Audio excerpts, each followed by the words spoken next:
सबसे पहले तो हमें एनल फिशर की अलामात का पता होना चाहिए कि एनल फिशर की अलामात क्या हैं। अगर उन अलामात का पता होगा तो वही अलामात में बेहतरी आएगी तो हम कह सकेंगे ना कि ये एनल फिशर ठीक हो रहा है। एनल फिशर का इलाज करवा रहे हैं आप और उसके बाद आप इसको कैसे मॉनिटर करें, कैसे पता चले आपको घर पर कि आप जो इलाज करवा रहे हैं एनल फिशर का कि वो उसमें बेहतरी आ रही है, इलाज ठीक हो रहा है या नहीं हो रहा।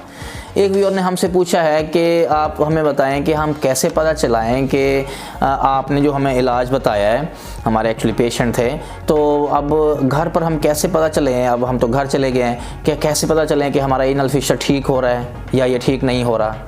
तो इसके लिए है कि सबसे पहले तो हमें एनल फिशर की अलामात का पता होना चाहिए कि एनल फिशर की अलामात क्या हैं। अगर उन अलामात का पता होगा तो वही अलामात में बेहतरी आएगी तो हम कह सकेंगे ना कि ये एनल फिशर ठीक हो रहा है। तो एनल फिशर में एक तो हर वक्त पेन रहता है, दर्द रहता है, चुभन रहती है, जलन रहती है पखाने वाली जगह पर और सूजन सी रहती है।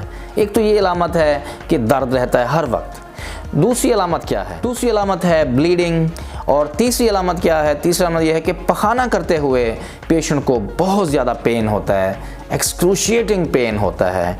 चौथी अलामत ये है कि पेशेंट यूजुअली कॉन्स्टिपेशन के साथ होते हैं। तो इसके बारे में हम डिटेल से आप लोगों को इस वीडियो में आज बताएंगे। वीडियो देखने से पहले हम आप लोगों से रिक्वेस्ट करेंगे कि आप हमारे इस चैनल को सब्सक्राइब करें और इस वीडियो को लाइक करें और इस वीडियो को दूसरे लोगों के साथ शेयर करें ताकि उनको फ़ायदा हो सके। Thank you. एनल फिशर क्या है, इसके बारे में हमारी वीडियोज़ हैं काफ़ी सारी, हमारे चैनल पर प्लेलिस्ट में मौजूद हैं। आप इसके बारे में पता कर सकते हैं कि एनल फिशर क्या है, इसके बारे डिटेल्स में, और फिर इसके इलाज के बारे में भी काफ़ी सारी वीडियोस पड़ी हुई हैं।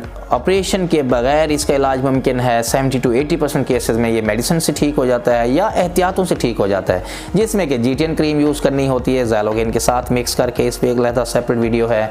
और हाई फाइबर डाइट लेनी होती है, इसबगोल का छिलका लेना होता है, कुछ सिरप लेने होते हैं और अपनी लाइफस्टाइल मॉडिफिकेशन करनी होती है। इससे इलाज इसका मुमकिन है। जब आप ये इलाज कर रहे हैं और सर्जन से एक एडवाइस लेकर घर गए हैं तो फिर आप खुद इसको मॉनिटर कर सकते हैं कि ये इलाज इसका बेहतर हो रहा है या नहीं हो रहा। पहला तो ये है कि जो हर वक्त दर्द रहता है और जलन रहती है, चुभन रहती है और पखाना करने से पहले या पखाना करने के बाद बैठे हुए हैं चाहे खड़े हुए हैं, तो इसमें जो चुभन, जलन, बेचैनी और इस तरह की चीज़ें जो होती हैं ये फिशर की अलामत। तो जब आप ये इलाज कर रहे होते हैं तो इसमें बेहतरी आना शुरू हो जाती है। अब ऐसा नहीं होता कि 3-3, 4-4 घंटे के लिए आपको इस तरह का पेन हो रहा है और पखाने वाली जगह पे जलन सी हो रही है, चुभन सी हो रही है। इसमें वक्त के साथ साथ बेहतरी आना शुरू हो जाएगी। और ये किससे बेहतरी आएगी? वार्म सिट्स बाथ से। वार्म सिट्स बाथ पर भी हमने एक वीडियो बनाई है, 2-3 वीडियो हैं, वो देखिएगा। उसको आपने कभी नहीं छोड़ना है। वार्म सिट्स बाथ को लाजमी लेते रहना है और जब ये अलामत ख़त्म हो जाए उसके भी 2-3 हफ्ते तक लेते रहें, नुकसान नहीं देता। दूसरी ये है कि ब्लीडिंग कम हो जाएगी। एनल फिशर में ब्लीडिंग होती है, लेकिन जो मौकों वाली बवासीर है, जो खूनी बवासीर है, जो हेमराइड्स हैं, पाइल्स हैं, उसकी निस्बत एनल फिशर में ब्लीडिंग कम होती है। और ये ज़्यादातर क्या होती है? 1-2 कतरों की सूरत में होगी, जबकि जो हेमराइड्स वाली, जो पाइल्स वाली ब्लीडिंग होती है वो पखाना करने के बाद होती है और कोपियस अमाउंट होती है, बहुत ज़्यादा अमाउंट होती है। पेशेंट आके कहता है प्याला सा भर गया हुआ है और इतनी मकदार में हैवी ब्लीडिंग होती है उसमें। लेकिन इसमें इतनी ब्लीडिंग नहीं होती, 1-2 कतरे आ सकते हैं और ये साइडों पे, पखाने की साइडों पे लगी हुई होती है। तो जब आप इसकी प्रॉपर ट्रीटमेंट कर रहे होंगे तो वो ज़ख़म जैसे ठीक होगा, फिशर वाला जो ज़ख़म, जो चीर होता है, जो कट होता है, वो जैसे ठीक होता जाएगा वार्म सिट्स बात करने से और दूसरी एहतियातें करने से, जब ये ठीक होता जाएगा तो इसमें ब्लीडिंग में आहिस्ता आहिस्ता 1-1.5 हफ्ते में ये ख़त्म हो जाती है ब्लीडिंग, जिनमें ब्लीडिंग हो रही होती है। तो इसका मतलब अगर वो ख़त्म हो रही है, इसका मतलब है ये बेहतरी की तरफ जा रहा है और एनल फिशर हीलिंग की तरफ जा रहा है। और कैसे हीलिंग की तरफ जाएगा? जब वो ज़ख़म ठीक होना शुरू होगा। एनल फिशर के ज़ख़म से ही तो ब्लीड होता है। जब वो ज़ख़म ठीक होना शुरू होगा तो वहाँ से ब्लीडिंग भी ठीक होना शुरू हो जाएगी, ऐसा ऐसा थोड़ी होते होते ख़त्म हो जाएगी। तीसरा कैसे पता चलेगा कि हीलिंग हो रही है? पखाना करते वक्त पेन होता है और एक्सक्रूशिएटिंग पेन होता है, अनबेयरेबल पेन होता है, नाकाबिले बर्दाश्त पेन होता है। पेशेंट पखाना करते हुए डरता है और ऐसे लगता है जैसे कुल्हाड़े से कोई चीर रहा हो। इस तरह का दर्द होता है। और पेशेंट पखाना करने से डरता है और अपने ऊपर कब्ज़ तारी कर लेता है। तो ये वाला पेन भी कम होता जाएगा। जो पहले उसकी सिवियरिटी बहुत ज़्यादा थी, तो मैजिकली ये पेन कम होना शुरू हो जाएगा। कैसे पेन कम होगा? GTN क्रीम लगाने से और ज़ाइलोकेन जेल लगाने से। इन दोनों को, इसको कैसे लगाते हैं? दोनों क्रीमों को मटर के चने के बराबर उंगली पर रख कर आपने पखाने की जगह पर रब करना है, मसाज करना है, मलते रहना है ताकि ये जज्ब हो जाए। इसके ऊपर डिटेल वीडियो है कि इसको लगाने का दुरुस्त तरीका क्या है, वो ज़रूर देखिएगा। ये काम करने से ये होगा कि इस जगह पे पेन, कॉन्स्टिपेशन के वक्त पेन कम होगा। जब आप पखाना करते हुए जब आपको पेन होता है उसमें कमी आना शुरू हो जाएगी, क्योंकि पट्टे रिलैक्स हो जाएंगे ना इस क्रीम लगाने से। इन दोनों क्रीमों को लगाने से पट्टे रिलैक्स हो जाएंगे और पखाना करते हुए इसमें फिर पेन कम होगा और पेशेंट हिम्मत करेगा कि वो फिर और हाई फाइबर डाइट जब पेशेंट ले रहा होगा तो पखाना नरम आएगा, उसके ऊपर प्रेशर कम पड़ेगा।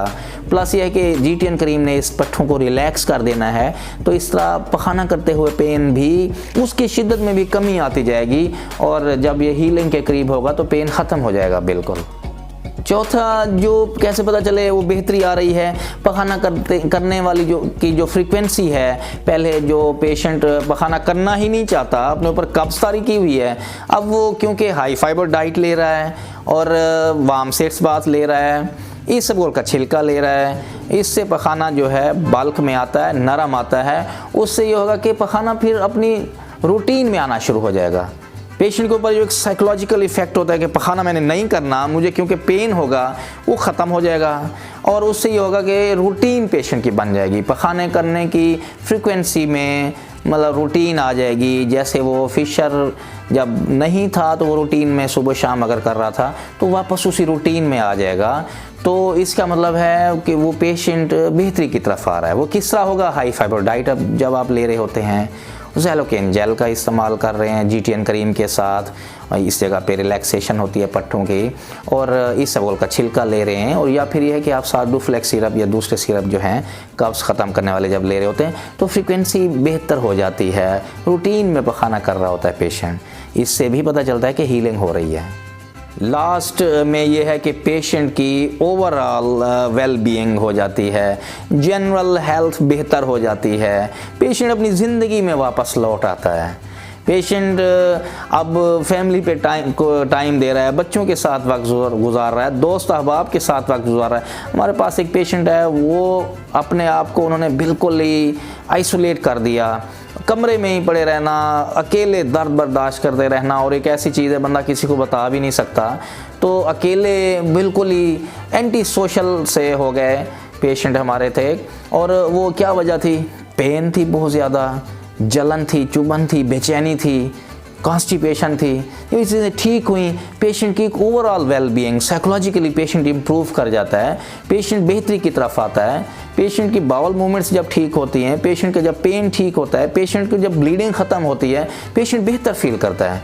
पेशेंट अब अपने काम में, अपनी जॉब में, अपनी फैमिली के साथ एक बेहतर एक अटेंशन दे रहा है और घुल मिल रहा है उनके साथ। तो ये जनरली पेशेंट नॉर्मल फील करता है और इन सारी चीज़ों से बेहतरी फील करता है, तो पेशेंट का जो फिशर है वो हील हो रहा है।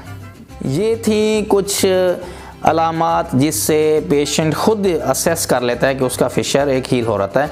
लेकिन अगर इन चीज़ों में बेहतरी नहीं हो रही जो हमने अभी जिक्र की हैं, तो दैट्स द टाइम कि पेशेंट फिर छोटा सा एक प्रोसीजर होता है। आप इसका मतलब है आपके पट्टे रिलैक्स नहीं हो रहे, इसका मतलब है आपकी हीलिंग एक जगह पे आके रुक गई है, फिर टाइम ज़ाया नहीं करना चाहिए। फिर एक छोटा सा प्रोसीजर, एक छोटा सा ऑपरेशन है, वो करा के इन पट्टों को जो मेडिसिन से ठीक नहीं हो रहे, मेडिसिन से रिलैक्स नहीं हो रहे, फिर छोटा सा एक कट डायथर्मी से, काटरी से या लेज़र से या जिससे भी हो, उससे ये करके पट्टों को सर्जिकली प्रोसीजर के थ्रू रिलैक्स कर देते हैं। अब पट्टे जब पखाना गुजरेगा और उस वक्त ये होगा कि कब्ज़ है या नहीं है, पट्टे टाइट नहीं हो सकेंगे, पट्टे जो स्फिंक्टर फाइबर्स होते हैं वो स्पैज़म में नहीं जा सकेंगे। फिर एक पॉइंट आता है कि आपको now you will have to decide कि अब आपको प्रोसीजर की तरफ जाना चाहिए। ये थी हमारी आज की वीडियो। उम्मीद है आप लोगों को ये वीडियो भी अच्छी लगी होगी। अगर आप लोगों को ये वीडियो अच्छी लगी है तो इस वीडियो को लाइक करें, इस वीडियो को शेयर करें जिनको एनल फिशर है या जिनको ओवरऑल कॉन्स्टिपेशन है, ताकि उनको फ़ायदा हो सके, और हमारे चैनल को सब्सक्राइब करें। इससे रिलेटेड अगर कोई क्वेश्चन है तो आप हमसे कमेंट सेक्शन में पूछ सकते हैं। Thank you so much.